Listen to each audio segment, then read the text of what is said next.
ಇಡೀ ರಾಜ್ಯವನ್ನೇ ಬೆಚ್ಚಿ ಬೀಳಿಸಿದಂತಹ ಸುಮಂತ್ ನಿಗೂಢ ಸಾವು ಸಂಭವಿಸಿ ಇವಾಗ 43 ದಿವಸಗಳು ಕಳೆದು ಹೋಗಿದೆ. ಆದರೂ ಕೂಡ ಆರೋಪಿ ಯಾರು, ಹಂತಕ ಯಾರು ಎನ್ನುವಂತಹ ವಿಚಾರದಲ್ಲಿ ಹಲವು ಗೊಂದಲಗಳು ಸೃಷ್ಟಿಯಾಗಿರುವಂಥದ್ದು, ಹಲವು ರಹಸ್ಯಗಳು, ಹಲವು ತಿರುವುಗಳನ್ನು ಪಡ್ಕೊಳ್ತಾ ಇರುವಂಥದ್ದು.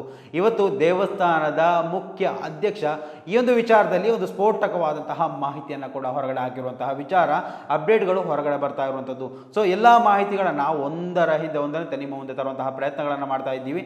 ಸೊ ಅದೇ ರೀತಿ ಈ ಒಂದು ಅಪ್ಡೇಟನ್ನು ಕೂಡ ನಿಮ್ಮ ಮುಂದೆ ತರುವಂಥದ್ದು. ಸೊ ಸ್ನೇಹಿತರೆ, ಯಾರಾದರೂ ಈ ಒಂದು ವಿಡಿಯೋವನ್ನು ಮೊದಲನೇ ಬಾರಿ ವೀಕ್ಷಣೆ ಮಾಡುವವರಾಗಿದ್ದರೆ ಖಂಡಿತವಾಗಿಯೂ ಈ ಒಂದು ಚಾನಲನ್ನು ಸಬ್ಸ್ಕ್ರೈಬ್ ಮಾಡ್ಕೊಂಡು ನೋಡಿ. ಮಾತ್ರ ಅಲ್ಲ, ನಿರಂತರವಾಗಿ ಇಂತಹ ಅಪ್ಡೇಟ್ಗಳನ್ನು ನಿಮ್ಮ ಮುಂದೆ ತರುವಂತಹ ಪ್ರಯತ್ನವನ್ನು ನಾವು ಮಾಡ್ತೀವಿ.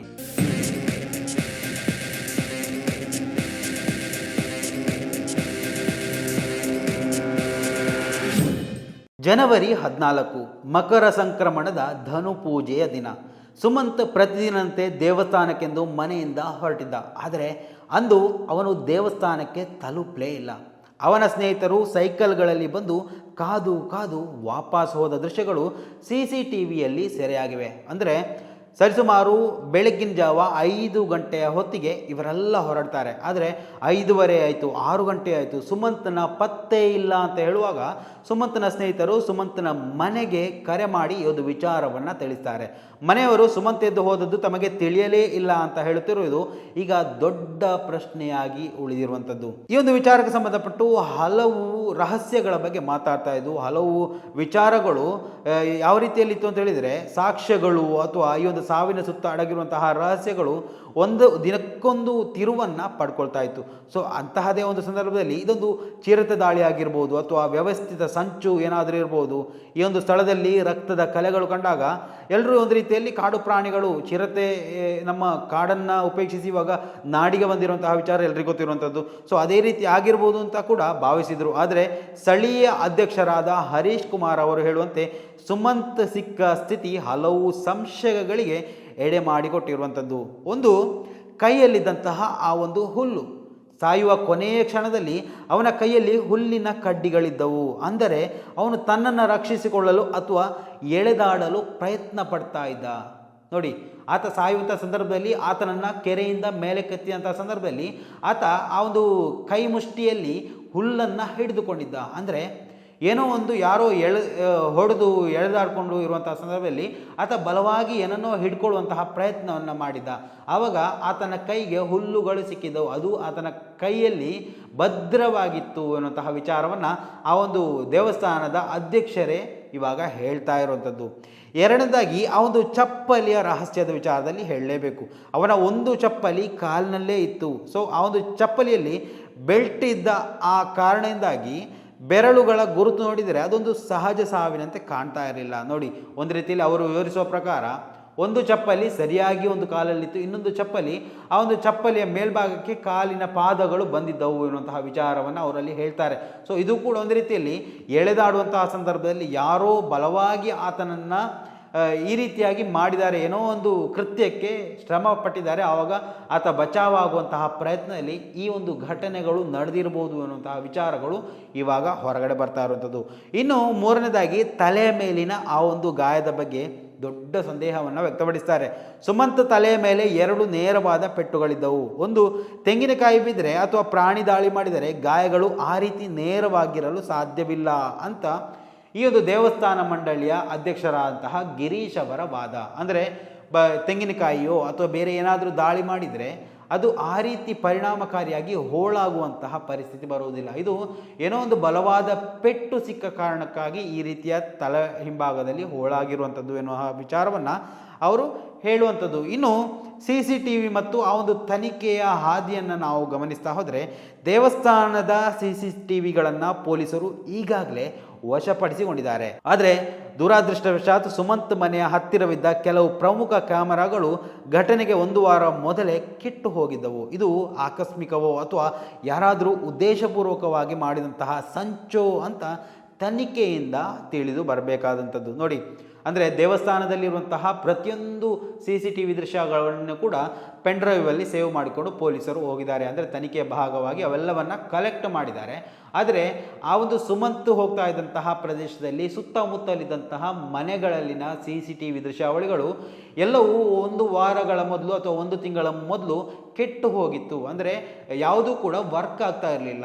ಯಾವ ಕ್ಯಾಮರಾಗಳು ಕೂಡ ಅಲ್ಲಿ ವೀಕ್ಷಣೆಯನ್ನು ಪಡೆಯೋದಕ್ಕೆ ಸಾಧ್ಯ ಆಗಿರಲಿಲ್ಲ, ವಿಷುವಲ್ಸನ್ನು ಅಲ್ಲಿಂದ ಕಲೆಕ್ಟ್ ಮಾಡೋದಕ್ಕೆ ಆಗಿರಲಿಲ್ಲ. ಇದು ಒಂದು ರೀತಿಯಲ್ಲಿ ವ್ಯವಸ್ಥಿತವಾದಂತಹ ಸಂಚಾಗಿತ್ತಾ ಅಥವಾ ಈ ಒಂದು CCTVಗಳನ್ನು ಬೇಕಂತಲೇ ಹಾಳು ಮಾಡಲಾಗಿತ್ತಾ?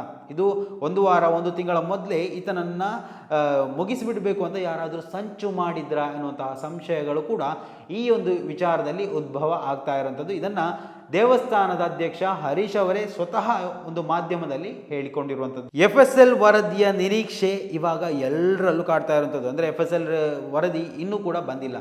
ಈ ಒಂದು FSL ವರದಿ ಯಾವ ರೀತಿಯಾಗಿರುತ್ತೆ ನೋಡಿ, ಎಲ್ಲರ ಕಣ್ಣು FSL ವರದಿಯ ಮೇಲಿದೆ. ಇವಾಗ ಸುಮಂತ್ ಕೊನೆಯ ಉಸಿರು ಎಳೆದ ಸಮಯ ಯಾವುದು, ಅವನ ಮರಣೋತ್ತರ ಪರೀಕ್ಷೆಯಲ್ಲಿ ಕಂಡುಬಂದಾಗ ಗಾಯದ ಆಳ ಎಷ್ಟು, ಎಲ್ಲ ಪ್ರಶ್ನೆಗಳಿಗೆ ಉತ್ತರ ಸಿಕ್ಕರೆ ಮಾತ್ರ ಕೊಲೆಗಾರನ ಮುಖವಾಡ ಕಳಚಲಿರುವಂಥದ್ದು. ನೋಡಿ FSL ರಿಪೋರ್ಟ್ನಲ್ಲಿ ಇದು ಯಾವ ರೀತಿಯಲ್ಲಿ ನೋಡಿ, ಒಂದು ಮೇ ಬಿ ಇವಾಗ ಕೇಳಿ ಬರ್ತಾ ಇರುವಂತಹ ವಿಚಾರ ಏನಪ್ಪ ಅಂದರೆ FSL ಏನು ರಿಪೋರ್ಟ್ ತಡ ಆಗ್ತಾ ಇದೆ.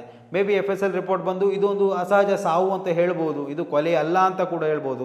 ಈ ಒಂದು ಪ್ರಕರಣವನ್ನು ಕೂಡ C ರಿಪೋರ್ಟ್ ದಾಖಲಿಸಿ ಅಲ್ಲಿಗೆ ಮುಗಿಸಿ ಬಿಡುವಂತಹ ಪ್ರಯತ್ನಗಳಾಗ್ಬೋದು. ಬೇಕಾದರೆ ಈ ಒಂದು ವಿಡಿಯೋವನ್ನು ನೀವು ಸೇವ್ ಮಾಡಿಟ್ಕೊಳ್ಳಿ ಅಥವಾ ಇನ್ಯಾರಿಗೋ ಶೇರ್ ಮಾಡಿ ಇಟ್ಕೊಳ್ಳಿ. ಯಾಕಂತ ಹೇಳಿದರೆ ಮುಂದಿನ ದಿವಸಗಳಲ್ಲಿ ಇಂತಹ ಒಂದು ಅನಾಹುತಗಳು ಸಂಭವಿಸಿದರೆ ನೋಡಿ, ಈ ಒಂದು ಮಾಧ್ಯಮ ಈ ರೀತಿಯಾಗಿ ಹೇಳಿತ್ತು ಅನ್ನುವಂತಹ ವಿಚಾರ ಜನರಿಗೆ ಅರ್ಥ ಆಗುವಂತಾಗಲಿ. ಸೊ ಆ ಒಂದು ಕಾರಣಕ್ಕೆ ಕನಿಷ್ಠ ಅಂದರೂ ನೀವು ಈ ಒಂದು ವಿಡಿಯೋವನ್ನು ಸೇವ್ ಮಾಡಿಟ್ಕೊಳ್ಳಿ. ಮುಂದಿನ ದಿವಸಗಳಲ್ಲಿ ಇದು ಉಪಕಾರಕ್ಕೆ ಬರ್ಬೋದು.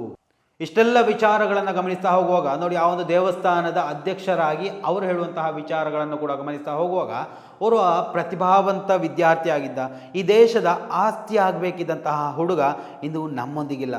ಪೊಲೀಸರ ತನಿಖೆ ಚುರುಕಾಗಿ ಸಾಗ್ತಾ ಇದ್ದು ಸತ್ಯ ಬೇಗನೆ ಹೊರಬರಲಿ ಅಂತ ನಾವು ಆಶಿಸೋಣ.